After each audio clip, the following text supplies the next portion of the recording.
Joshua Shaffron. Today is our fourth mad science homeschool experiment. Oh, cool. Coming up this afternoon after this. So far, we've done elephant toothpaste. I remember that one. Although I don't think you told us how it went. Well, I could do that. Elephant toothpaste. Then we did lava lamps. We did lava lamps that don't require heat. They're Alka-Seltzer fueled lava lamps. I actually just recently reinvigorated mine with an extra couple tabs of Alka-Seltzer. Quite fast. Your lava lamp? Yep. And then we did rainbow in a jar. Last week we did rainbow in a jar. It was a density experiment with like a mason jar, and you pour different types of things, and you end up with a rainbow in a jar. And today, oobleck. What? Oobleck. Oobleck? Oobleck. Is that like what Michael Bublé has for dinner? I don't even know what that is. You don't know who Michael Bublé is? No. As a matter of fact, who the heck is Michael Bublé? He's an artist. He's a singer. Oobleck is the it's the cornstarch slime where you put pressure on it, it hardens up, and you let go, and then it runs through your fingers. And you can do all sorts of stuff. You can make glow in the dark oobleck. You can make magnetic oobleck. How does that differ from slime? I think there's probably a different ingredients, I think. Good God, Tellman. Yeah, you've been real helpful. Yeah, I haven't looked up. It's just different. It's made from different stuff, so it's different. It's different stuff. I haven't looked up the recipe for slime, but I have looked up the recipe for oobleck, and that's what we're making today. By George. By George. And there you go. My God. I'll tell you what. So I was not feeling like live streaming today, in case you didn't pick up on that. Me or the audience?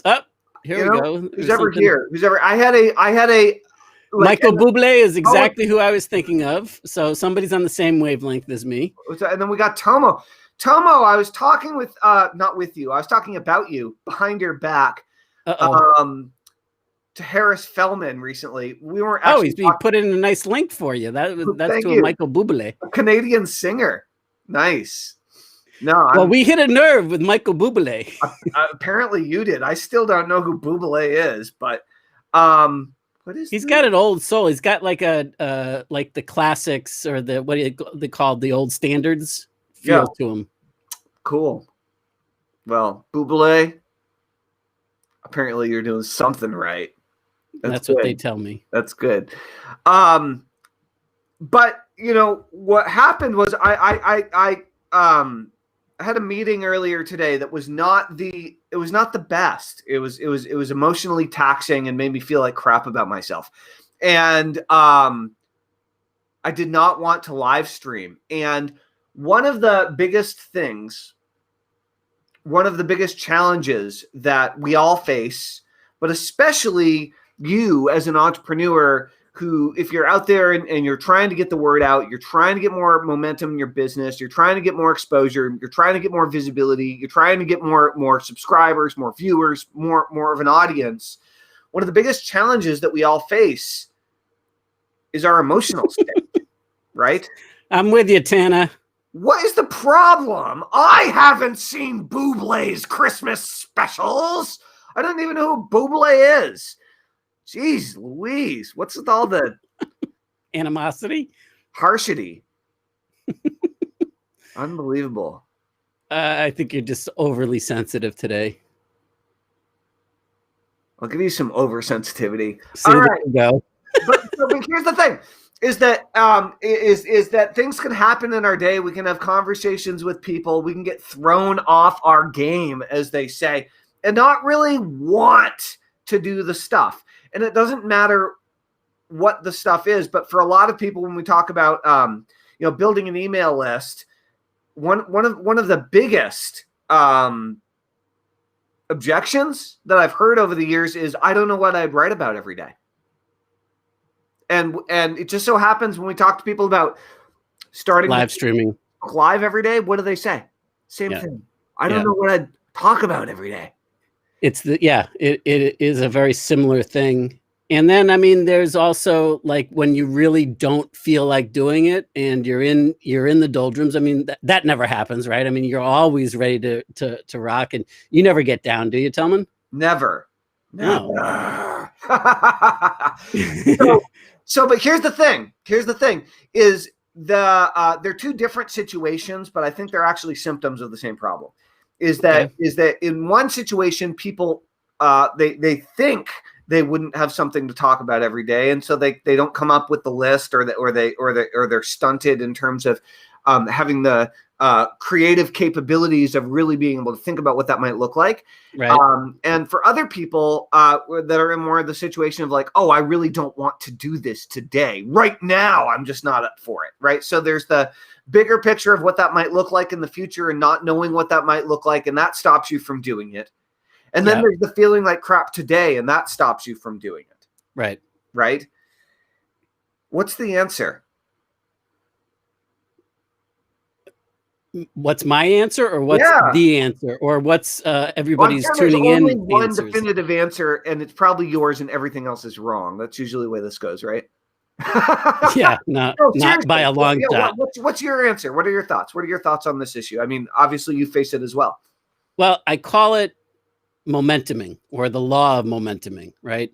And I saw this video a couple of years ago. You know, we've all seen these videos of like really intricate dominoes that have been built up, and they knock down, and you have, you know, the chain reaction. And anybody that's been familiar with any of my work since like the early 2000s knows that I built NPOD around that application. And something that I discovered about 2 years ago, maybe 3 years ago, that I didn't know before, is there was a demonstration. It's a short little YouTube video, and like literally 90 seconds. And this guy is knocking over these dominoes, but each domino is 50% bigger than the one in front of it. And so on and so on and so on. And it starts with literally like, you almost need a microscope to see this tiny little domino. And he's got 13 of them set up, and each one is 50% bigger and 50% heavier, and so on and so on and so on. And he knocks over that first one. And oh, by the way, the 13th one weighs about 200 pounds. And he tips it over, and just like a regular row of dominoes, and they all fall over. And it really got me thinking, because, and that's what I created this whole theory of the law of momentuming about, because oftentimes, and then he goes on to say, and this is what really blew my mind.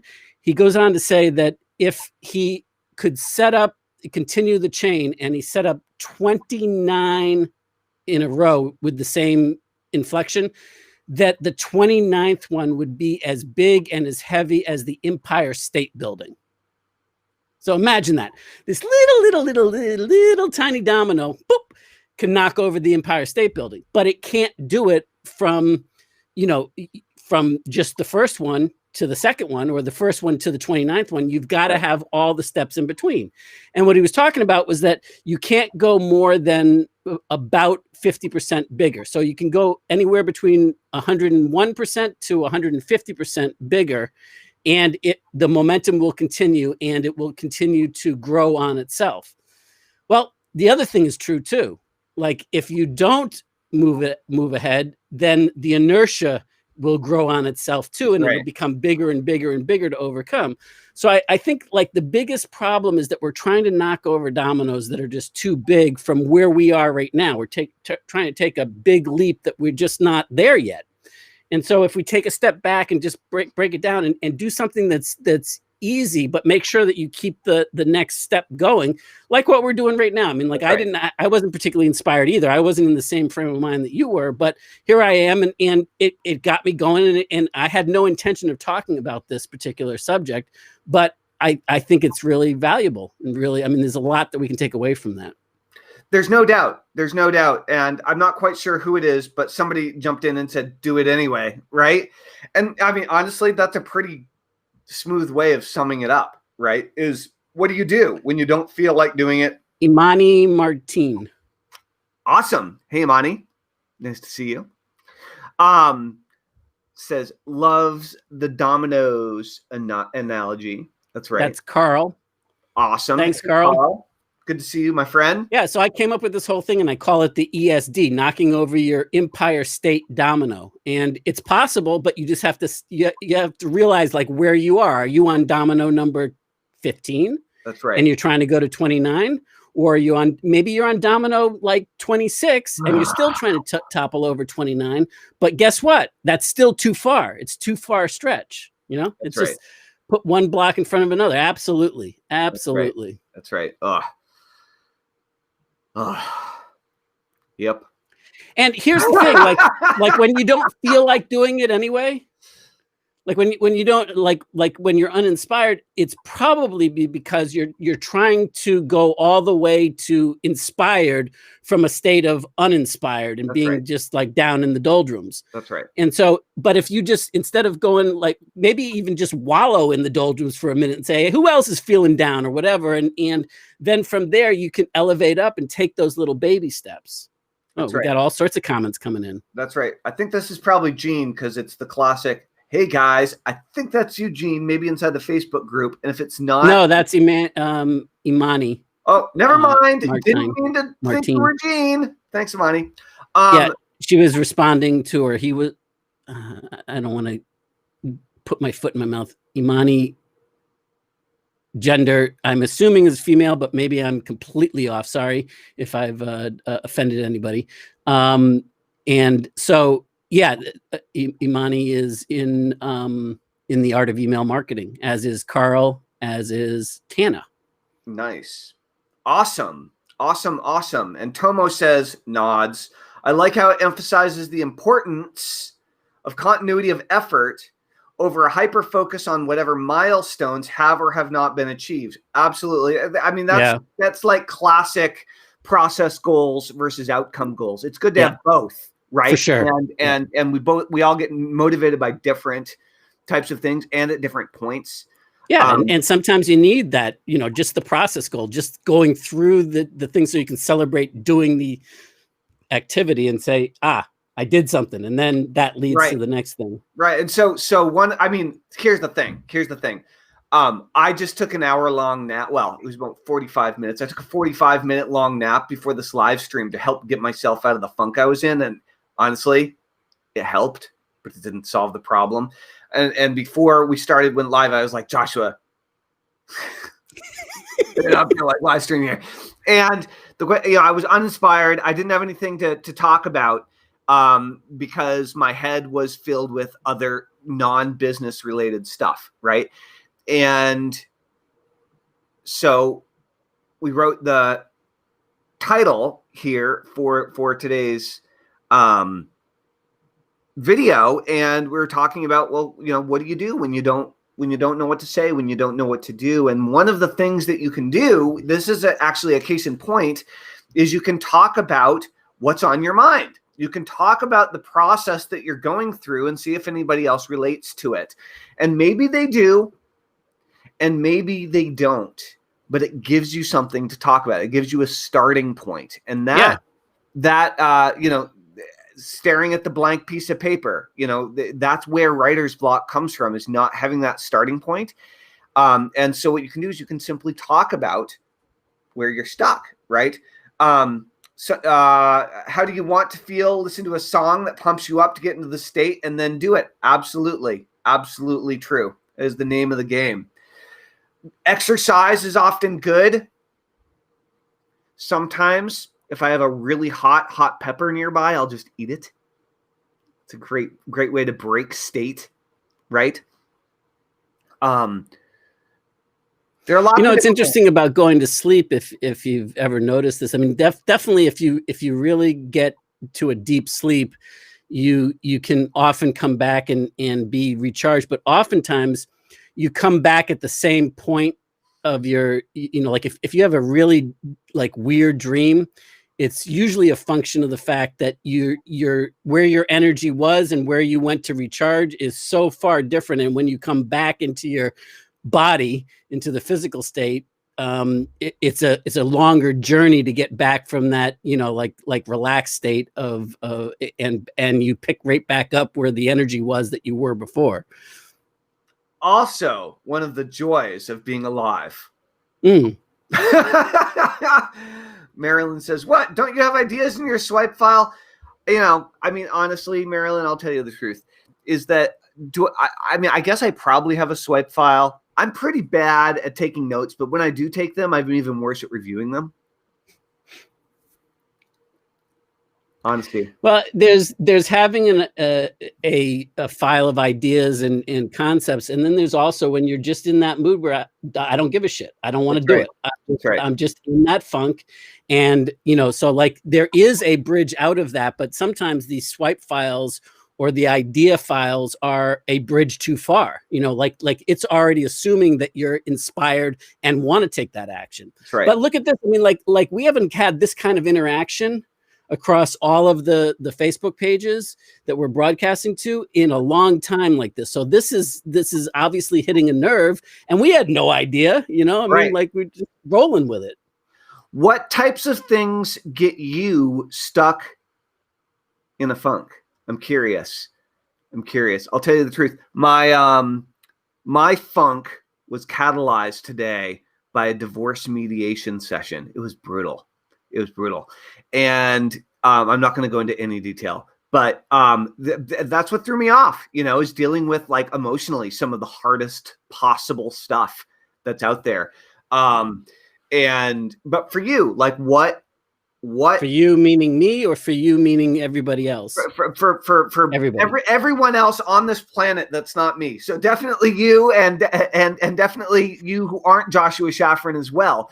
What are some of the things that throw you off the rails that cause you to get into a funk that is challenging to get yourself out of? I'm curious. Well, I mean, I've done a fair amount of work on this for myself. So what I find is that it always goes back to what I call my foundational Fred stories.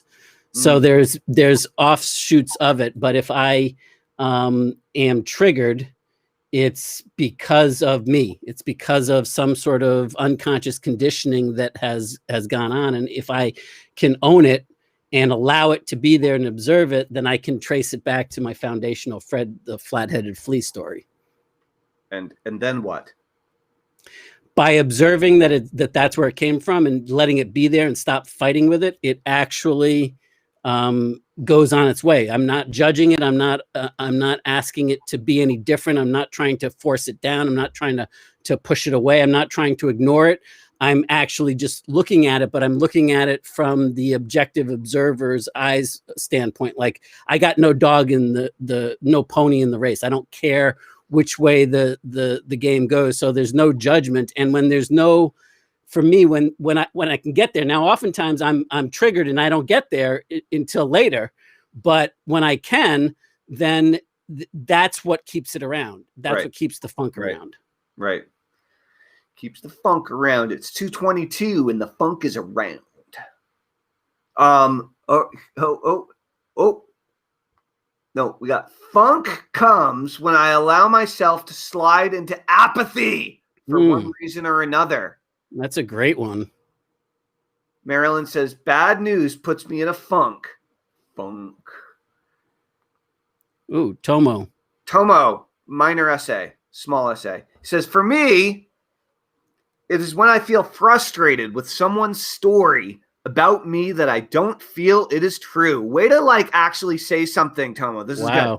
The more I feel like I am not able to participate in shaping that story with them, the more frustrated I become with what I view as a distortion of my intentions and understanding. Probably the thing that frustrates me more than anything else, besides organization of and maintenance of details. So one thing that you may want to, Tomo, look at is what's the story that you've got? How do you have it wired that is something that frustrates you?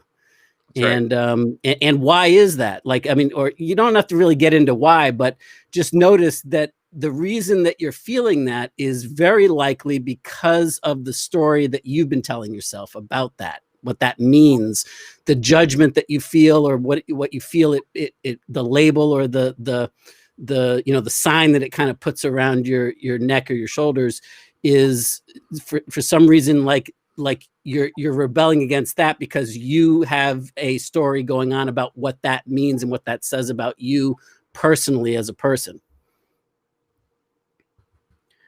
Oh yeah.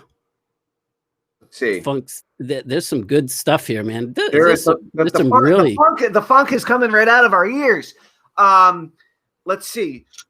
Anonymous Facebook user. Sorry. When you if you're in the art of email marketing and you're watching and you make a comment, we actually can't easily see your name on the dashboard here. So sorry, it just says I Facebook believe it's well, Carl's the one that said funk stays when I lose sight of what's really important. I totally agree. Is that Carl Shatke?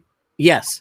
And then Imani wrote, that's it, taking responsibility of your fear, take notice, no judgment, just give attention like a little child, like to a little child. And you know, like when your 3-year-old or 5-year-old is throwing a temper tantrum and saying, I hate you, I hate you, I hate you. You just say, yep, you can continue to hate me.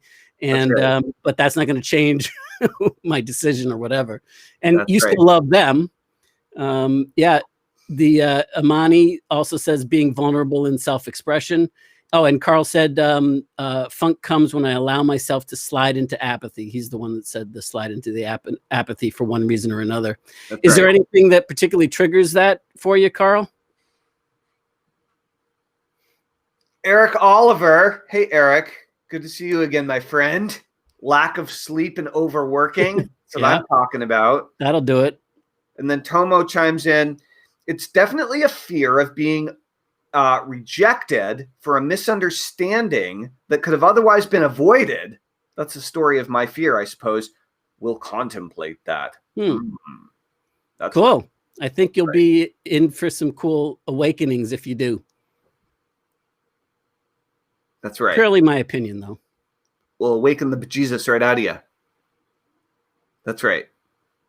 Awaken the bejesus within. All right. Not usually. These days, I'm really in a funk. It's great. It's great. You know, the nice thing that I do love about having a fairly short attention span is my funks don't usually stick around that long. But man, I hate them.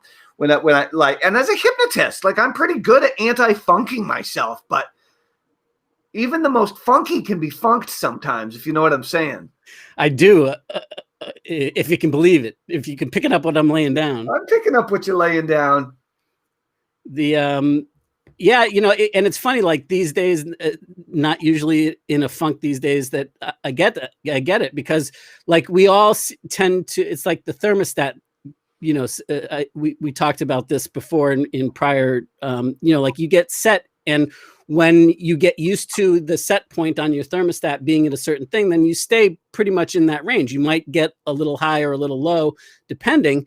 And, you know, it's when there's the wild swings. And I think the more that, at least for me, the more that I look at the, you know, I take responsibility and look at for what's going on for me and realize that the reason I'm feeling the way I'm feeling isn't because of a situation, isn't because there's nothing that made that go.